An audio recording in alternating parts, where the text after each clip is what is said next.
Wow, what an empowering night, evening. I'm sure even the ones who watch us online feel it. I'm really very happy to be here. And what a great evening to see that such great examples. I don't know, I'm not maybe newly graduated from university, but I felt the same excitement I had when I used to go in 1986 to those conferences called Women Economic Development of America. That was in New York, and there were women, around 3,000 of them, in the same room. We are talking about Marriott Marquis in Times Square. And I had the chance to listen to women like Anita Rodnick, who died, unfortunately, Body Shop, the creator, and Faith Popcorn, Ivana Trump. I remember she said, a woman is like a tea bag. You don't know how strong she is until you put her in hot water. I never forget that, let me tell you. And I've been in hot water many times, and I showed my color. And I'm sure all those women here are the same.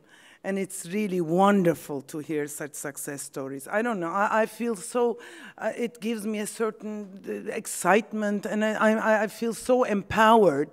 And one of the points I want to make, which makes me very happy, talking about old and new, I came back from the States in 1986 after I graduated from NYU from my master's in social studies. No big deal, don't overestimate me.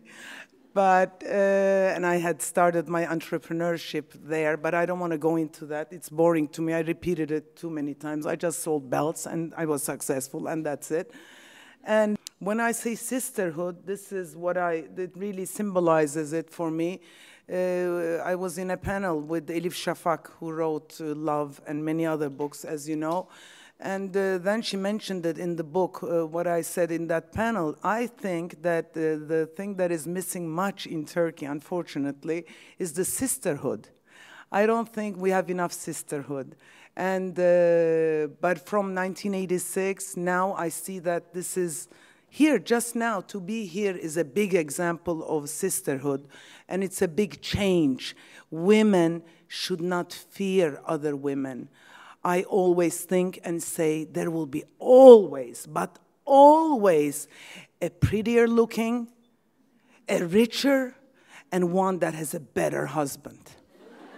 Believe me. So no need to be jealous of each other. No need whatsoever. Really, there is no need, because there will always be another one who will be richer, prettier for sure, and with a much better husband for sure. So that's why let's not lose this energy that we have, not inside the fortress. Let's have this energy to fight outside. That's why I believe in sisterhood. That's why I believe that we in business life, we have usually a mentor. We choose a mentor automatically or without knowing. It's either a family member or somebody in the company or a leader that we trust, that we believe in. But how about having a mentee? How many of us have really taken the time and the energy and the will to help other women? How many of us? It's our duty. I believe that it is our responsibility to do it, because that's a big way of empowering yourself. That's such a moral satisfaction, then it goes beyond many other satisfactions. And I find Turkishwin very important, a very important network. That's why I joined. That's why I'm very happy to be here. And frankly, I have to confess, it was when I was looking for such a platform, I was getting together some ladies, and we called it Power Lunch, but I didn't find it serious enough to tell you, to confess it here. And then I was looking for this platform where there are really more professional women who are at lower levels. We were talking about the CEO level at those luncheons, and there was nothing much we can give to each other, actually. I mean, it's here that I can give and take. Therefore, it was like a discovery to me. Really, it was, and it is. And I truly believe in it because it's a real platform. I'm a founding member of Kagidar, which is a women entrepreneurship association.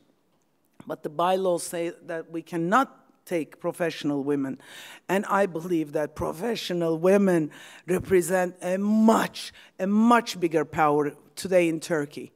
And they need the networking. They truly need the networking, especially for their own advancement and for their sisterhood and for their platform. Really, those women who will help other women in their companies to grow will grow automatically. I am a firm believer on it. And I also recommend you not to stay in companies that do not have leaders that empower you, that let you grow, that let you have your own teams, that have your own whatever. I know I'm seeing ladies here from UPS, and they have a very good, successful group there. So be in companies. I know multinationals are much more prone to do that, but why not Turkish companies? They can also have those women empowering groups. You can invite guests. You can do so much. Really, sky is the limit. I think sisterhood matters a lot in business. And that's the new Turkey, that's the new woman who is sure of herself, who is willing to grow in business, who is not ashamed to be successful, who is not ashamed to make more money than her husband, if she has one, or if she kept the one, or she didn't divorce the one. So, you know, it's a good way of empowerment. And I really believe that women have this problem of being, they are not well understood when they are so hands-on in business. They are accused of being aggressive sometimes. No, there's a big difference between, maybe a fine line between being assertive and aggressive. Being assertive is it's like a fault. I'll never forget, maybe 25 years ago, rahmetli Fuat Süren told me, "Ay iyi akşamlar, agresif Leyla." Ben dedim ki, pardon Fuat Bey, I'm sorry, there is a fine line. I'm not aggressive, I am assertive. I'm just saying what I think. And that's about it. There is a very fine line, but you know, they suppress us. When you tell your ideas openly, or when you say what you are thinking, even though my father always says, you know, say always the truth, but not the whole truth.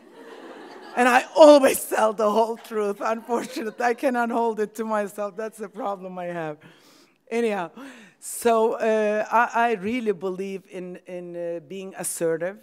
I really believe in helping women. I think that we are different creatures. We are so multitask. We are so, we can do or think so many things at the same time. It's scary. Sometimes I'm just trying to write what I thought, and I had already forgotten what I thought. I mean, it's scary sometimes, because meanwhile I'm thinking about my 11-year-old if he put on his jacket while he was going out in the rain. You know, it's like I'm still thinking about them right now, but doesn't matter. It's just that we have this amazing ability. It's an amazing ability. We have to be aware of this, that this is not something to underestimate. It really is. I mean, we have very special men among us. I'm very much aware of it, but I'm sure they are the ones who recognize this superiority we have. God created us like this. What can we do? Of course, it causes us a lot of problems, because then we expect from ourselves to be super perfect. Perfect mom, perfect career woman, perfect looks, perfect skinny, you know, perfect bride, perfect daughter, perfect in everything. And it's such a big pressure, my God. It's such a big burden on our shoulders. That's why we have to prioritize. Since I'm prioritizing, I feel so much better. It's like having one credit card. It's a great feeling, you know. Let's shut it off. Also in tasks and duties, I prioritized. You know, what is most important for me? Even though I know I'm doing lots of unnecessary things, I still try to prioritize. I think that helps a lot. I can give you this as a tip maybe of a woman who's only 31. But it's really prioritizing. It's very important to prioritize. And it helped me. It really did help me in business. And what else helped me a lot that I would like to share with you is taking notes. Nobody takes notes. Can you imagine? Nobody takes notes. Don't worry. I'm not offended at all that none of you takes notes. I'm not saying anything that important. Anyhow, you can go back online and watch it. But really taking notes, it's interesting. Maybe I was brought up like this. I mean, since I am in my early days, I used to ask something from my father. He would say, write it and leave it on my attaché case. That was it. He wouldn't even listen to it. He would just say, write it, leave it on my attaché case, and it was done the next day. And it was never forgotten, never forgotten. So to take notes is a big help. Don't forget that I'm a pupil of Dr. Üzeyir Gari. I started business life with him. I started with him in Alarco, and that's my biggest luck. Seriously, because luck, of course, but also it put the standards so high that, working is like, if you don't work more than like a dog, you're not working. It's like he would accomplish everything. He would finish the whole report already on the plane coming back from a meeting in Europe. He would write it on the plane. We would have it as he enters the office. We would have it on our desks. We are not talking about the computer days, of course. Can you imagine the speed? The speed he was doing business. I mean, this is so. This is the standard I'm used to. When there are standards that you get used to, so that's why the mentor is very important. That's why I started life with such a person that sets my standards terribly high, and I also expect from myself a lot, which is a big burden sometimes. I expect from myself a lot. And I expect less from other people, but I had to learn it with time.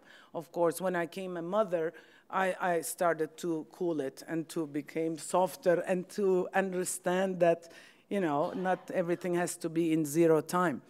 Anyhow, so to have a good mentor like Üzeyir Bey, I was very lucky. And I went to all his meetings, to all his lectures. He would go at least to 5 or 6 invitations. It's not to have fun, those invitations. He used to say, I'm honoring those people. They give importance to me. They invite me. Why shouldn't I go and honor them? It's their one and only invitation. So when we are refusing people, we should think about it twice. When we don't just snob it, we don't go to that invitation or this, you have to think behind that this person has put so much work in it, to organize it, to prepare it, to invite, and it's such an amazing event for that person. All this I learned with him. Really, it's all about human beings. It's all about communication.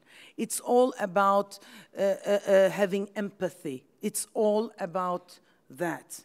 Especially in business life, I see that people who can communicate, I have to confess, women are better communicators.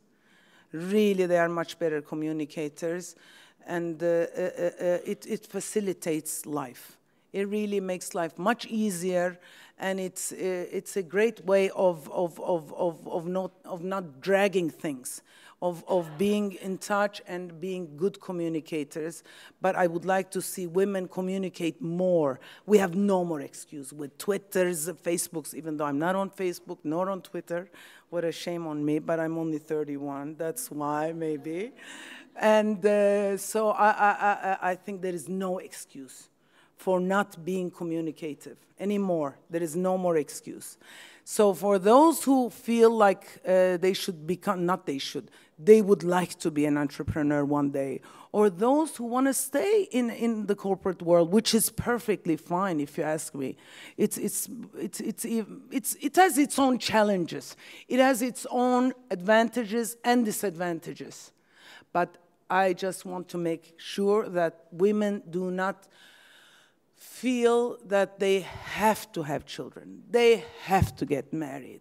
They have to do this. This is so passé. This is so old-fashioned. Please, at least for the young generation, we should not think in those terms anymore. It's very old, it's very passé, it's very traditional, it's very boring. I see Turkish women all around the world. I see Turkish women in the corporate world as the Turkish men are. İşte bakınız muhtar kent, our big pride. Why not a woman? We have one. In Umran Beba, in Thailand, I think, or in the Philippines, whatever, in that area, Antuka. So it's amazing. It's not a dream anymore. It will be so common. 5 years from now, it will be so common.